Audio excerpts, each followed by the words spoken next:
Welcome to our channel. Today we how to log into Electrify America account for membership pricing step by step clearly. To begin, open your preferred web browser. Type in the Electrify America website URL in the address bar.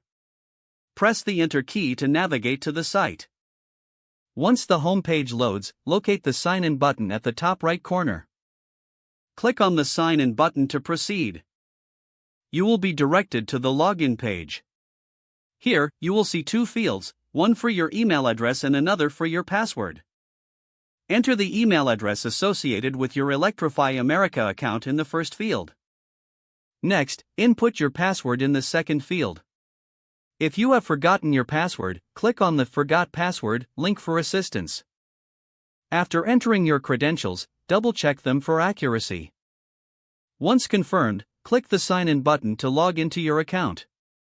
If your details are correct, you will be taken to the member dashboard. From here, you can view your membership pricing and account details. If you encounter any issues while logging in, check your internet connection. You may also consider resetting your password if you're unable to access your account.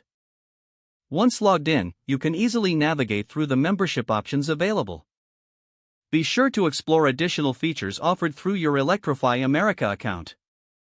If the page does not load, refresh the browser or try again in a private or incognito window. Make sure you are using the correct email address, then retype it carefully to avoid small typos.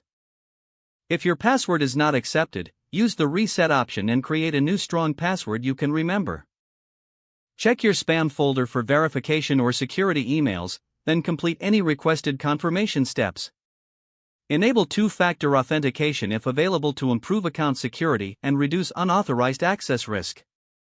After signing in, review your profile details so your contact information and settings are accurate and current. If you see an error message, note it down and try again after restarting your device and internet connection. Log out when you finish, especially on shared devices, to keep your account and payment information secure. If the page does not load, refresh the browser or try again in a private or incognito window. Make sure you are using the correct email address, then retype it carefully to avoid small typos. Don't forget to like this video and subscribe to our channel for more step-by-step tech guides.